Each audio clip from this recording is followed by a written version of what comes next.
So how has the conference been for you? So thank you for having me. The conference has been, it's been great seeing what Afreximbank has managed to accomplish over the last 30 years. The remarks by Mia Mottley, the Prime Minister of Barbados, as usual, were very energizing and very invigorating as a Pan-Africanist myself. So from that perspective, the opening session was very, very powerful in terms of what we can achieve as Africans. Now, what role has financial institutions like Afreximbank played in your progress at Trinity Energy? So we started our engagement with Afreximbank 5 years ago in 2018. Primarily, we worked with the bank on a facility for helping to bring in refined petroleum products into South Sudan. And from that, we signed a financing facility with the bank for about $30 million. And we've successfully rolled over that facility for the last 5 years. Actually, it's been enhanced further to about $50 million. And we've seen a very strong partnership with the bank. And beyond really the relationship that we've had as a company with the bank, because of the framework that we set up as a private sector company reaching out to Afreximbank, we've seen the bank come in and support various projects and programs in South Sudan for the government of South Sudan. And they were particularly instrumental in terms of addressing post-COVID challenges in South Sudan and really helping the economy to unlock from the challenges of related to COVID. So I would say that Afreximbank has been a strong partner, not just for us as Trinity Energy, but also for the government of South Sudan. Now speak to me about the business landscape in South Sudan. How has it been for you? So thank you. So first of all, let me say we are very privileged that our founder chairman is a South Sudanese gentleman. Very passionate about South Sudan and what the private sector can accomplish in terms of helping South Sudan emerge from the challenges that, first of all, as a newly independent country, because South Sudan is the newest independent country, not just in Africa, but in the world. But secondly, also from many, many years of civil conflict, both during the fight for independence, but subsequently post independence.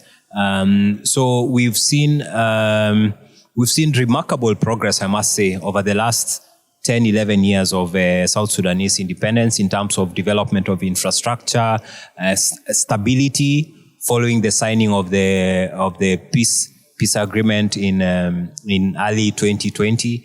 And the country has emerged stronger and more stable. And from this, as a private sector company that is really focused on helping South Sudan to achieve energy independence, we have invested quite strongly in terms of growing our retail footprint within the country. We have invested quite a bit in terms of developing petroleum storage infrastructure for the country. But importantly also, we are focusing on helping South Sudan with its most important resource, which is petroleum, crude oil, and really helping the country to increase production. So we are moving further on upstream. We've been a downstream operator, but now we are moving further on upstream in terms of focusing on enhancing oil recovery, technologies for enhancing oil recovery for South Sudan, but also developing new acreages. Huge parts of the country remain unexplored or underexplored, and there's great opportunity for oil and gas resources in South Sudan. But also on the power side as well. South Sudan has the least power connectivity of any country in the world. Only less than 5% of the population has access to power connectivity on the grid.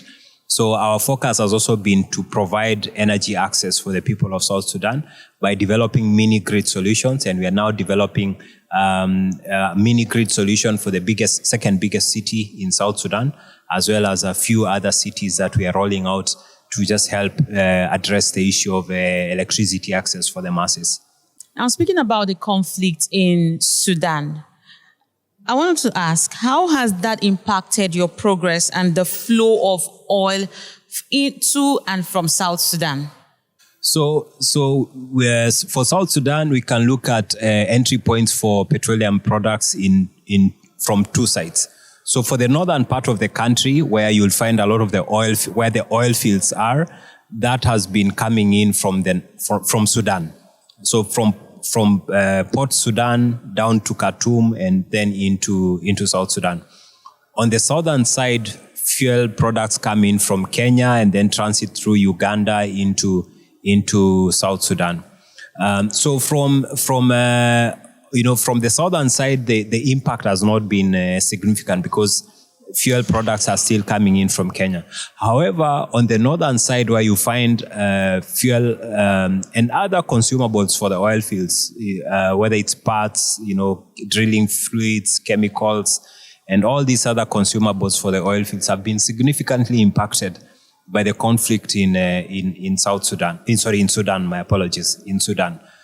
Because obviously of the disruptions along the supply chain, the port has not been affected significantly by the conflict, but obviously the road infrastructure has been affected by the conflict. So what the government of South Sudan has done is to focus on alternative routes, and primarily the port of Djibouti and the port of Mombasa in Kenya have become the alternative routes to address the disruptions that have been occasioned by the conflict in Sudan. Now, what are your plans for the future, and what projects are you looking to embark on in the near to medium term? So we remain very focused on South Sudan. It's our home country. Our roots are firmly in South Sudan. We see great opportunities in South Sudan as a young country, but also a young country that is struggling with energy access challenges. But also because South Sudan is blessed with abundant resources, as I've just mentioned, plenty of solar, but also the crude resources. Tremendous opportunity to conduct, additional drilling activities and identify more crude oil resources for the country, developing solar opportunities, bridging energy access for the people of South Sudan through mini-grid solutions. So these are some of the areas that we are focusing on. But importantly, we also are looking at developing a refinery project within South Sudan. We are looking at developing a 50,000 barrels per day refinery project. And this will be, the first refinery within East Africa by Trinity Energy. There has been refineries in East Africa before, in Kenya, which was shut down, and I think Zambia, which has also closer to East Africa, but on the southern side, which has also recently been shut down. So we are looking at really helping not only South Sudan, but also East Africa start on the route to energy sufficiency. Now, speaking about the region, the East African region, how are you harnessing partnerships to enhance growth in Africa? Absolutely. So the refinery is one of the ways through which we are looking at really harnessing regional partnerships. South Sudan is a crude oil producing country, and it has the potential to help other East African countries realize energy security. But also as a company, we are expanding across East and Central Africa. We are growing our footprint outside of South Sudan. We presently have operations in Kenya. We have operations in DRC Congo, Congo Brazzaville as well. And we are looking at other markets in the coming few months and years in Southern Africa as well. So our focus is on the East, Central, and Southern African market as a way of also, integrating ourselves across the region and bridging the energy access challenge that we as Africans are facing. Yeah. Now, earlier you spoke about being at the South Sudan Oil and Power Conference. What were your key takeaways from that conference? Okay. For me, I think the key takeaway was just the opportunity that is South Sudan in terms of, the crude resources that are available in the country, but also the opportunities around helping the country to restore production, which has been on a decline for many years. At independence, South Sudan's production was at about 350,000 barrels per day. It's currently at 150,000 barrels per day. A lot of that is because there's not been any significant investment in new production technologies. And this is an area that we as a company are focusing on very strongly, with a view to helping the country increase its production, but also to open up opportunities for other local South Sudanese companies to come alongside ourselves to foster local content and to really bring up the economic opportunities for the country.